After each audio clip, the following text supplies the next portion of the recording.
देवरिया में प्रेमचंद्र यादव के घर पर शांति पाठ का आयोजन किया जाता है।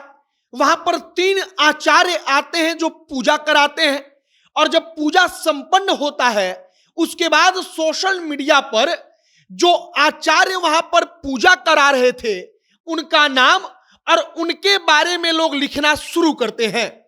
सबसे पहले जो दावा किया जा रहा है वो जानिए।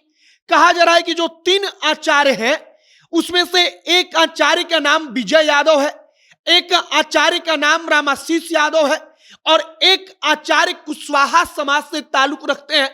और सोशल मीडिया पर इस बात को डालकर लोग अपने अपने हिसाब से टिप्पणियां कर रहे हैं। लेकिन यहां पर जानना महत्वपूर्ण यह है कि जो पूजा पाठ वहां पर कराई गई, जो वहां पर शांति पाठ का आयोजन हुआ है, वो शांति पाठ का आयोजन गायत्री परिवार पद्धति से हुआ है।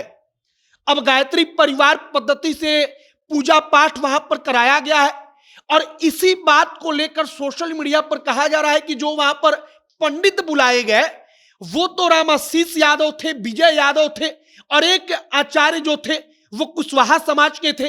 और इसी के बारे में आपको हम आगे बताएंगे, इसी पर चर्चा करेंगे, आपको सारी कहानी बताएंगे। बाकी नमस्कार, मेरा नाम है मोहित कुमार सिंह और आप जनता जंक्शन देख रहे हैं। यह वीडियो रोडवेज ऐप के द्वारा प्रायोजित है। रोडवेज बिहार का एक ऐसा स्टार्टअप है जो आपको वन वे टैक्सी राइड और कार पुलिंग की सुविधा बेहद ही कम पैसों में उपलब्ध कराता है। वन वे टैक्सी राइड का मतलब कि अगर आप रोडवेज की टैक्सी से कहीं भी जाएंगे तो सिर्फ एक तरफ का किराया लगेगा जो कि बेहद सस्ता होगा। तो अगर रोडवेज के साथ यात्रा का आनंद लेना चाहते हैं तो अभी प्ले स्टोर पर जाइए, वहां पर रोडवेज नाम का आपको ऐप मिलेगा, उसे डाउनलोड कीजिए और यात्रा का आनंद लीजिए। अब वापस आते हैं हम अपनी कहानी पर। लगभग 2 दिन पहले प्रेमचंद्र यादव देवरिया वाले, उनके घर पर शांति पाठ का आयोजन किया गया और ये उसी पूजा पाठ के दौरान की तस्वीर है। वहां पर आपको 3 आचार्य दिख रहे होंगे। तीनों आचार्य वैसे ही जैसे पंडित जी पूजा कराते हैं वैसे पूजा करा रहे हैं। वहां पर पूजा पद्धति जो होती है उसके अनुसार शांति पाठ करा रहे हैं। वहां पर परिवार के लोग बैठे हैं, वहां पर आगे किताब वगैरह रखा गया है, मंत्र का उच्चारण हो रहा है। और अब जो टिप्पणियां चल रही है उसके बारे में जानिए। सबसे पहली जो टिप्पणी चल रही है कि वो ब्राह्मण नहीं थे आचार्य, बल्कि वो कोई और था। तो इसके पीछे की कहानी यह है कि वो पूजा पाठ गायत्री परिवार पद्धति से हुई है। अपने देश में, भारत देश में पूजा पाठ की कई पद्धतियां हैं।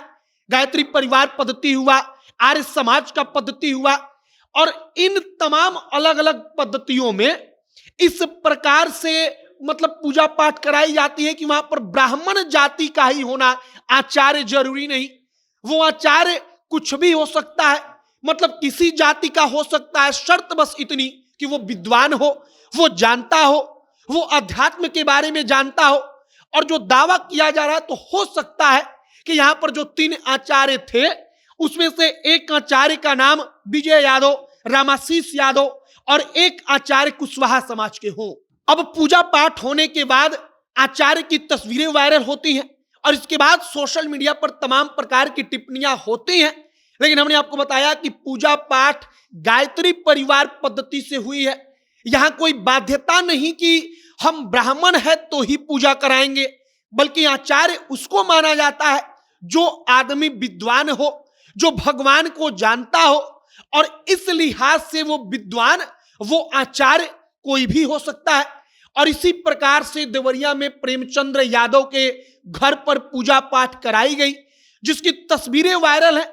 आप जब तस्वीर देखेंगे तो आपको हूबहू जैसे हिंदू धर्म में पूजा पाठ होता है वैसा ही सब कुछ आपको देखने पर लगेगा। लेकिन पूजा पाठ गायत्री परिवार पद्धति के अनुसार की गई है। अब सोशल मीडिया पर तमाम प्रकार की बातें कही जा रही थी तो हमने सोचा कि इसके बारे में आपको बताई जाए कि वाकई में देवरिया में प्रेमचंद्र यादव के परिवार में जो शांति पाठ हुआ है उस शांति पाठ के पीछे की असली कहानी क्या है, आचार्यों को लेकर जो लिखा जा रहा है तो उसके पीछे की असली कहानी क्या है, और पूजा पद्धति को लेकर अगर लिखा जा रहा है तो उसकी कहानी क्या है। फिलहाल आचार्यों के नाम को लेकर हम कोई आधिकारिक पुष्टि नहीं करते, लेकिन गायत्री परिवार पद्धति में, आर्य समाज पद्धति में या कई और पद्धतियां हैं, उसमें जाति का ब्राह्मण हो ऐसी कोई बाध्यता नहीं है और यह बात बिल्कुल सत्य है। बाकी आपकी क्या राय है कमेंट बॉक्स में लिखकर बताइएगा। आगे जो भी और जानकारी, जो भी अपडेट निकलकर सामने आएगा, सब कुछ हम आप तक पहुंचाएंगे। तमाम खबरों के लिए हमारे साथ बने रहिएगा। कैमरे के विशाल खड़े हैं और मैं मोहित कुमार सिंह। बहुत बहुत धन्यवाद।